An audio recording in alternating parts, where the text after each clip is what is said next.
Okay, today we are going to go over joints of the body. There's many different types of joints where one bone meets another bone. Yesterday, we went over cartilage, which is integral to the skeletal system. It mainly prevents bone-on-bone friction. Just like your integumentary system is not just skin. It's skin, hair, nails, sebaceous glands, sweat glands. Your skeletal system is not just bones. It's bone, cartilage, joints, ligaments, and tendons. I do want to emphasize to all of you that you need to know the difference between a ligament and a tendon, right, Melanie? A ligament is bone to bone. A tendon is bone to muscle. It took me a while just to get them straightened out so I can empathize if you have a little trouble. But sooner or later, you need to know ligament, bone to bone, tendon, bone to muscle. Cartilage is made of chondrocytes. In Latin, chondro means cartilage. It's a type of connective tissue that is softer and it doesn't fossilize. So whenever you're trying to find like a human skeleton, a dinosaur skeleton, a woolly mammoth skeleton, you're not going to find cartilage. That's why when you look at a human skeleton, you don't see nose or ears or any of the articular cartilage. In Latin, arthro means joints, like arthritis, joint inflammation. In the insect world, insects are called arthropods. They're jointed legs or jointed feet. A joint by definition is where two bones meet. 205 out of 206 of your bones articulate with another bone. Can you tell me the one bone that does not articulate with any other bone? The hyoid bone. There are three types of cartilage. The first type is hyaline cartilage. It is the most abundant type of cartilage in your body. It looks very glassy. I'm going to try to contact the butcher shop today. Hopefully they'll let me have some of their bones they're not using. I'll bring them in for you. You will be like, whoa, he wasn't kidding. That is like glass. It's blue. It's like so glassy. There's 4 locations of hyaline cartilage. It's at the end. It's at your joints. It prevents friction. You have it in your ribs. It connects your ribs to your sternum. It's in your larynx, which is your voice box, in your throat, and it forms your nose. That's all hyaline cartilage. Fibril cartilage is the toughest of the 3 cartilages. It is found in between your backbones, which are your vertebrae, and it's also found in your knee. And then we have elastic cartilage, which is the most flexible cartilage, just as you can probably discern from the name. It's mostly found in your ear. Now, one last thing I do want to mention about cartilage is that it has very poor blood flow. What's the term for little to no blood flow? Avascular. So how would you describe its ability to heal? Very slow, if at all. So cartilage has almost no blood flow. The better blood flow that tissue has, the better it heals. The worse blood flow a tissue has, the worse it heals. Cartilage really doesn't heal that well. All right, so let's go ahead and get started. If you're watching this video, I'm going to be switching back and forth from no Thorson on camera to, oh my God, Thorson's on camera, because there's some props in here in the classroom I want to show you as far as joints are concerned, okay? So if you want to take a little preview of what I'm going to show you guys.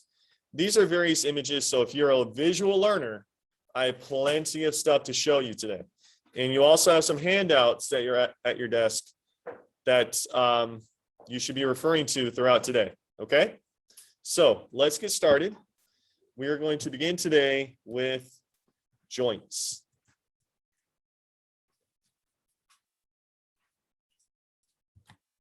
As I mentioned earlier, a joint is simply where 2 or more bones meet.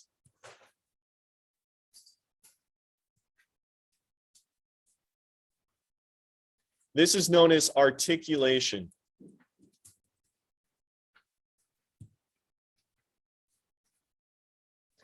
My ulna articulates with my humerus, my upper arm and my lower arm. My phalanges articulate with my metacarpals. My spine articulates with my ribs. The only bone that doesn't have any articulation is going to be your hyoid bone. That's just suspended by cartilage and ligaments. Okay. Whoops. Joints are composed of, obviously we have cartilage, the 3 types, hyaline, fibrocartilage, and elastic cartilage.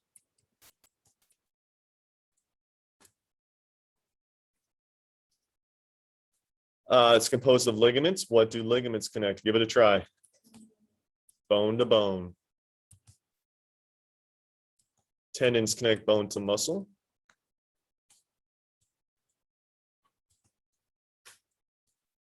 And then we have fibrous tissue. Fibrous tissue is that tissue that makes up collagen.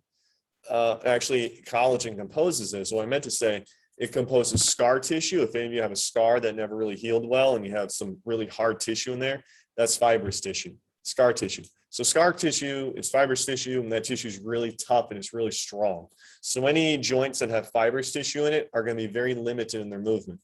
Now, some joints can move. Some joints can move a little. Some joints can move a lot. Some joints can move. They cannot move at all. So, let's talk about joints and mobility.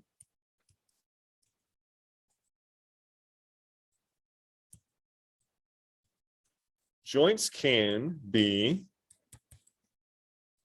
immobile, somewhat mobile,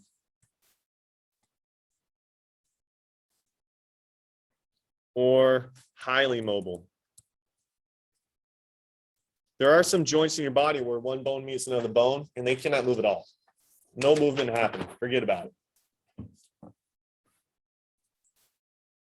Give you guys a moment to catch up. I know I'm going kind of fast here.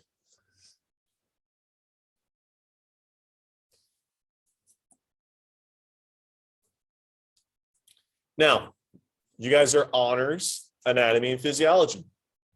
There are some complex terms, as I promised you from the beginning of the year. There are terms for these joints that are immobile, kind of mobile, and then highly mobile. Here are those terms. If something is immobile, a joint is immobile, it is known as being a synarthrosy.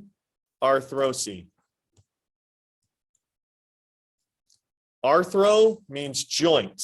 Remember that. So something has to do with joints. Syn means together. So the bones aren't together, they're really not going to move.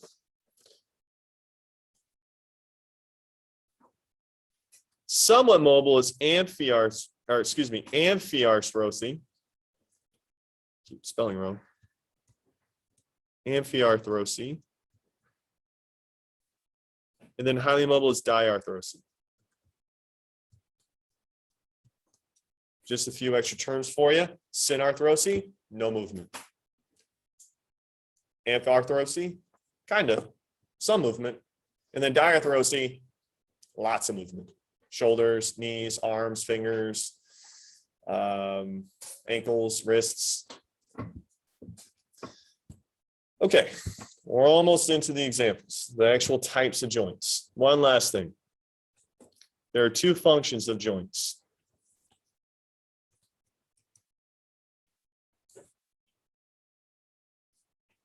One, they give your skeleton mobility. Bottom line, you could not and would not be able to move without your joints. You have 206 bones. You're not just one big bone. Your bones have to be able to move. So they provide the skeleton with mobility.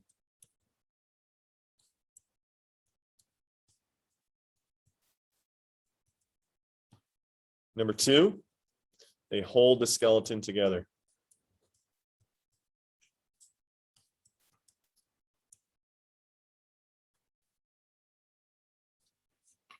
If you've ever found a skeleton of maybe an animal or a human, they're likely not going to have any cartilage, and they're not going to have any connective tissue, ligaments, tendons, fibrous tissue. That stuff doesn't fossilize. It's kind of a sad example, but when I was 19, a dog we had since I was 5 died. He's buried in my parents' backyard. If I dug him up, would I find cartilage, ligaments, and tendons in his remains? Probably not. The worms and the grubs and everything else ate it, but they can't eat the bone. His bones are definitely there, just not all the soft tissue. All right. Everybody ready for the examples? You all have a chart that I provided you. You are welcome to use it if you want. You can decline to use it if that's your choice. I'm not going to force it on you. It's just something I wanted to provide you in case you wanted to use it to organize your thoughts and your notes. All right. There are 3 types of structural joints. I'm going to list the 3 right off the bat. They're listed on your chart, and then I'll go into them in depth. One is fibrous. 2 is cartilaginous. And 3 is synovial. These are the 3 types of joints in your body.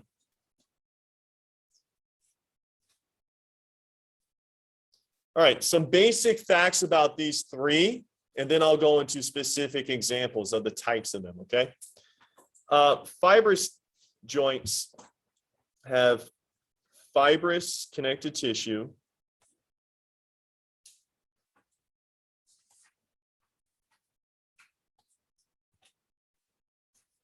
some cartilage and ligaments.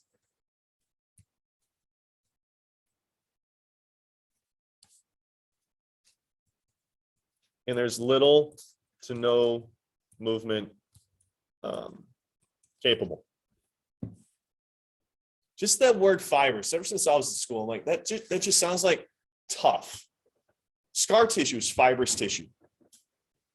Your dermis is fibrous tissue. It's just tough. It's tough stuff. A lot of collagen. Collagen is the glue of your body. That's fibrous tissue. Okay. Cartilaginous. As the name suggests, they're made of cartilage. These joints are totally cartilage.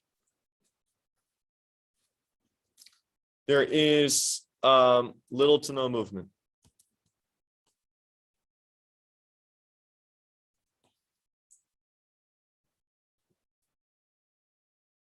And then synovial, well, there's cartilage, there's ligaments, and there is some fibrous tissue. But here's the deal, guys. These joints are highly movable. Mostly. These are the majority of joints in your limbs. Are your arms limbs? Are your legs limbs? If you were a bird, are your wings limbs? Yeah, your wings are basically your arms. Is a tail a limb? No. What is your tail part of? Your spine. A tail is not a limb. For some animals, they can have a prehensile tail. It's like having a 5th limb, like a spider monkey, but your tail is part of your spine. All right, so that's just a quick little overview of those 3 types of tissue. If you're not already on page 252 and 253, please turn to it now. Let's go ahead and get into the fibrous tissue, okay? There are 3 types.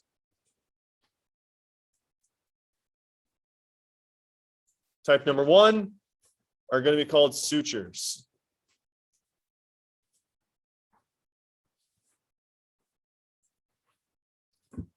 Where's the skull? Give me that skull scout. Thank you. I'm going to need that in a moment. Has anyone ever had stitches before? A lot of you. Me too. Stitches are sometimes referred to as sutures. Sutures just hold 2 sides of your skin together so it closes and forms a seal. Well, that's what suture joints are. Sutures are immovable. They're made of short fibers of connective tissue. If the fibers are very, very short, there's not going to be a lot of movement. Imagine this. I hope you guys never experienced this, but imagine you were handcuffed and the cops were taking you away. A lot of you know, if you look up here on the screen, here's one handcuff and there's some chain links between them. What if there were no chain links? Could you really move your wrists? Like could you go, check this out. Can you do this? No. But the fact that there are some chain links, you can do this. But what if the chain link's really short or non-existent? Could you do this? Probably not. So it's that kind of concept. If you have very short fibers, not a lot of movement. If you have longer fibers, then you can kind of have some wiggle room. These are mostly found in the skull. Where else? There's one more spot. Oh, it's only found in the skull. I must just thought of something else. All right, so sutures are found in the skull. I have an actual dummy skull here, and I also have an image, so I'll show you guys both. So if you look up on the screen, that right there are sutures. You have your parietal bone, P for parietal, T for temporal, O for occipital, F for frontal, Z for zygomatic, MAX for maxilla, N for nasal, E for ethmoid, I could go all day, MAN for mandible. All of these bones, except for your mandible, can't move. They're held together by sutures. If I can switch up here, let's see, start video. Right there, you can see the sutures on this plastic skull, but if you were to actually look at a real skull, it would have these same sutures. There is very, very, very short fibrous connective tissue holding them together. If you took a knife, you could probably cut them open. These bones are not sealed. They do have joints. This is the only joint in your skull that can actually move. So make sure that you know that sutures can't move. Okay? All right. One thing that's really cool I want to tell you guys is that in a newborn, in just a couple months, your skeleton is mostly cartilage and your skull is actually not closed yet. And if you have a newborn, if you put your head right at your crown where you see my hands are, that space has no bone. It's an opening from your parietal bone, have not closed it off. And this is called your fontanelle. That's Latin for fountain. The reason they call it Latin for fountain is because when you put your hand there, what can you feel? What do you think? You can feel your heartbeat. You feel the blood flow. It will eventually close and form that seal with the sutures. But newborns, sometimes when they're born, their skull gets a little lopsided. And that can be fixed with an orthopedic helmet. Some babies wear it. My niece had to wear one. But this opening right here is your fontanelle when you're a little baby. That's Latin for fountain because you can actually feel the blood pumping. Okay, number 2. The second type are called syndesmosis.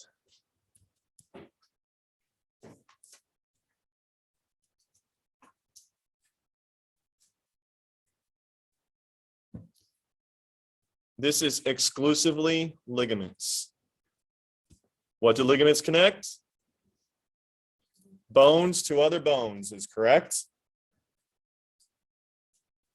Now, what if those are short ligaments? Can the bones move? No.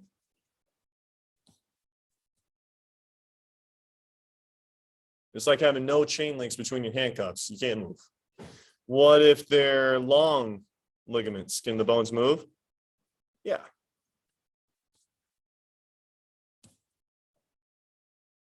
So if the ligaments are short, there will be no movement. If they're long, there could be some movement.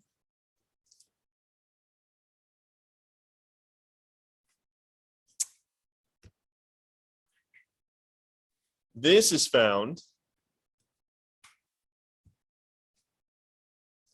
in the tibia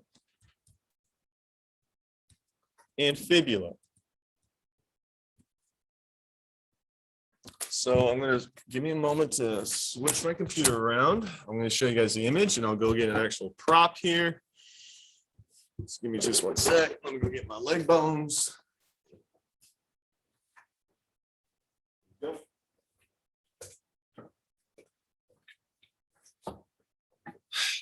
All right. So what does a syndesmosis joint look like? Right here. I want you guys to be so good at anatomy that you can tell me which bones you're looking at. I want you to take a look at these images. Is the left looking at the front or the back of your leg? The front. The back is, I want to make sure you all see it. This right here where my cursor is, that is not your heel. This is your ankle bone where your leg actually connects to your foot. This stuff right here where you see my cursor spinning, these are the joints I'm referring to. That is connective tissue known as ligaments. And you see it over here too. If you ever get a sprained ankle, sometimes this stretch is just a little too far. If you want to see on an actual prop, it's right here. This is where this connective tissue is held. These bones are not meant to move, but if you actually stretch it out, it might sprain and you could actually get some sort of inflammation there because you just overextended your ankle. And speaking of which, you see this bone right here? This is that little ball-like bone that's on the outside of your heel. I'm going to knock on mine right now. That's it. That bone is the one that's on the outside of your heel. If you want to see what I'm talking about, here, I'll do it right now. Pow! This right there. This bone. That's your heel bone, or your ankle bone, as you say. So that one you feel like scratches sometimes, that is the end of your fibula. This guy. This is it. That's it. You can touch it. All right. Let's go back. You enjoying yourself, Isabella? What? Your talus is right where your tibia articulates with your foot. So you can't actually feel it. Not really. It's too much muscle and connective tissue in there. All right. The third type is called a Gomphosis.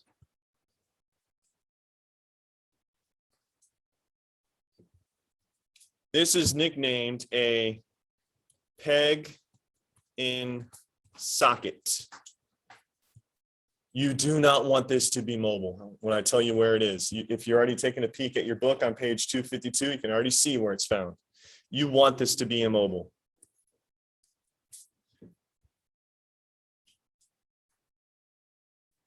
This is held together by fibrous connective tissue.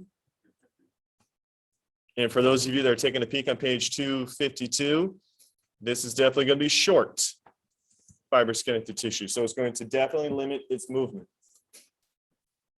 If you're looking on page 252, where is it found?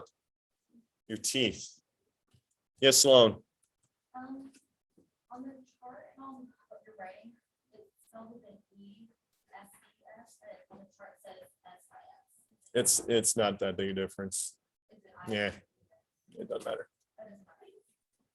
All right, these are found in your teeth.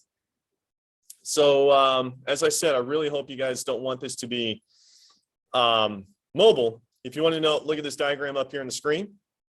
This tissue right here is bone. These are your gums. I'm going to highlight where the actual connective tissue is.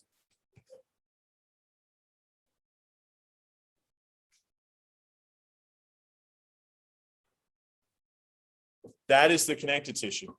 Now, if you have bacteria in your mouth and you're not brushing your teeth very well, that kind of stuff gets eaten away.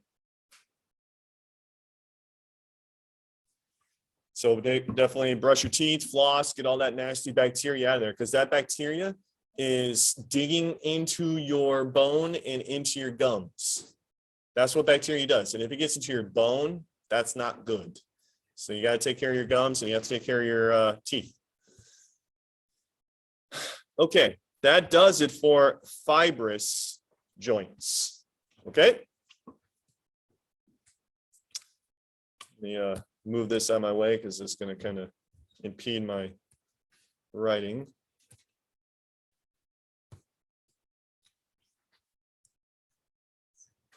There we go. Okay. Let's get to cartilaginous. These are joints completely made out of cartilage. You mainly have two types.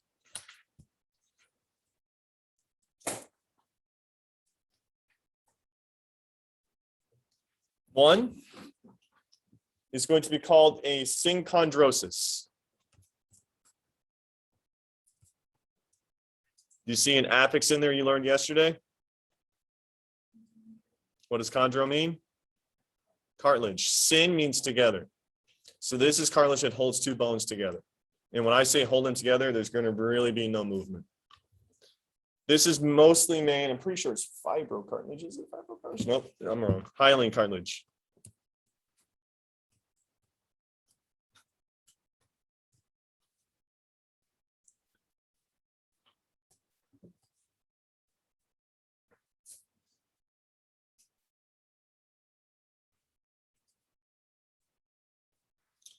It's found in a place called your epiphyseal plates. And I'm going to give you guys a lesson within a lesson. Have you ever gone to the doctor and they talk about your growth plates? This is what they're referring to. So I'm going to teach you a lesson within a lesson, okay? One of the places that you have this type of joint is in your growth plates. The proper term is your epiphyseal plate. So I'm going to draw a bone here. See if you can tell me what type of bone I just drew.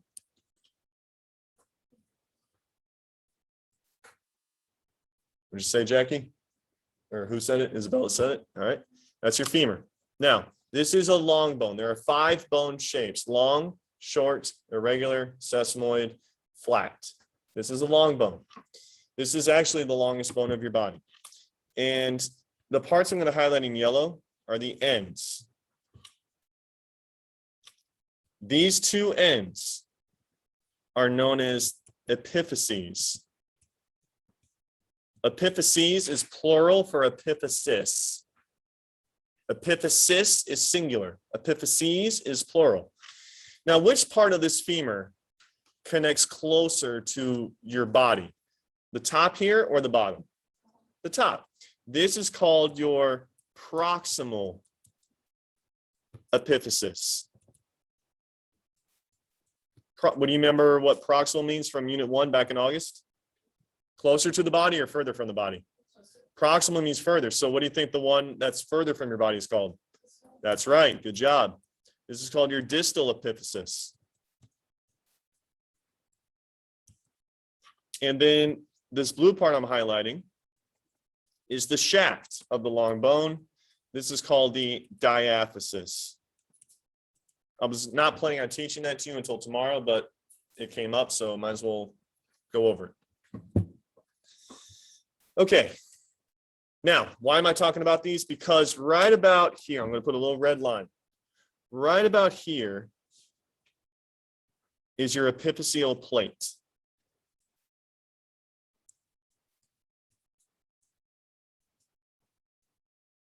Your doctor may have called them your growth plate.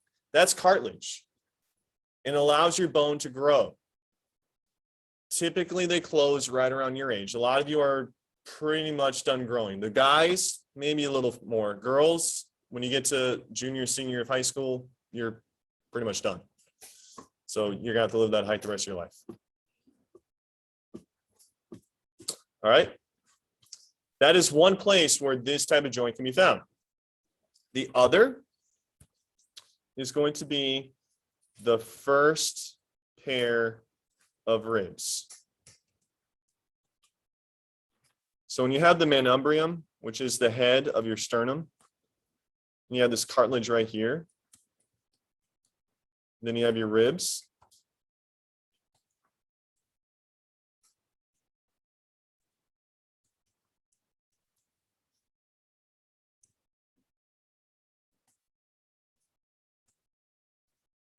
This is another synchondrosis joint.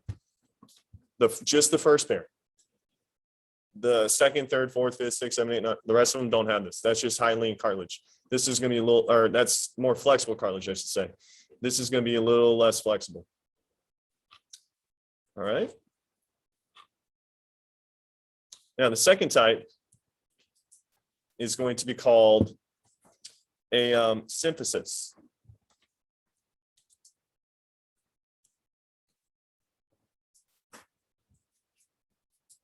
This is going to be fibril cartilage, the toughest cartilage there is. There's going to be little to no movement. And by the way, the synchondrosis, there's no movement.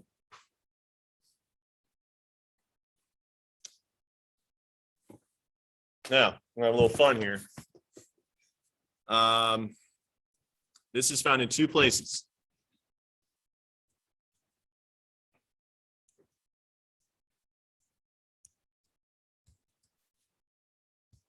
Where are your pubis bones found?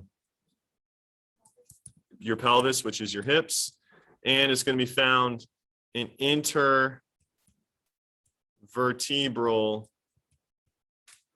discs. Okay. This cartilage is tough. Yes, Grace. It's together. Yeah, little to no movement. The bones are held like as one. Yep. All right, let's see if I make the screen a little bigger. Okay, perfect. All right, I'll be right back. All right, first off, this spine and pelvis has both of these types of cartilage.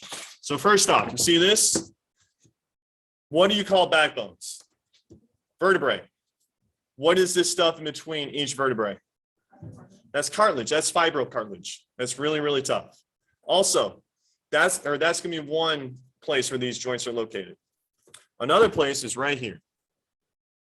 This is going to be your pubic symphysis. This is what connects the front of your left and right sides of your pelvis. Now, ladies, when you have a child, the baby's going to come right out of here. Sometimes this can get a little stretchy, but it is fibril cartilage. It's the toughest of the three cartilages there are. So hopefully it's going to be held together. All right. So when, leave that right there. So we have this guy, you're laying on the bed, you're giving birth like this. Hopefully this is not going to rip apart. But this is the pubic symphysis. That's the name of this actual cartilage. I don't mean to get personal, sir. Pubic symphysis. It holds the front of your pelvis, left side, right side. And then you have all of the joints in your spine. Now, one thing that this model came with is this. You remember what I told you this is? This part where the hernia, darn it. The part where the cartilage is being squirted out. What's it called? A herniated disc. Guys, when you go to the doctor and he says, all right, Chris, Dr. Short, start hand cough. Girl's like, huh? Guys have to do that at the doctor. He's checking for an inguinal hernia. An inguinal hernia is when you're in the third trimester of development inside your mother, your testes descend from your abdomen into your scrotum. Sometimes the intestines can follow them out of your body. That's an inguinal hernia. It's the most common male procedure on earth to get that repaired. All right, so we're done with those two. We get in here 34 after, right? I think something like that. All right, we have about 5 minutes. Let's get into the last type, which is synovial. And this is where your diagram of the skeleton that I also passed out to you can come into play. These joints are very mobile. You can definitely move them around. In these joints, you have cartilage, you have ligaments, you have tendons. You also, something I forgot to mention, there's fluid in them. Have you ever heard someone say, I need to go get my knee drained? They likely had a knee injury and they have to drain their tissue or the fluid out of their tissues or out of their knee. Having fluid in your joints like this is like having lubricated parts of your car. When you put oil in your car, it's to keep things lubricated. A lot of machinery has grease and oil to keep it lubed up because you don't want parts to grind against each other. There are 6 types of synovial joints. We're going to go through them, so I want you to flip forward to page, where are you? I think I passed it. There we go. 262, 263. Okay. 262, 263. The first type of synovial joint is called a plane joint. This is found in between carpals and in between tarsals.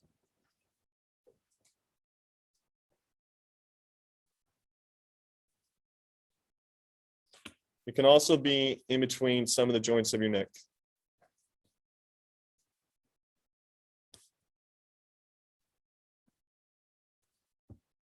These are mainly meant to slide past each other. There's not a whole lot of movement in these, not much.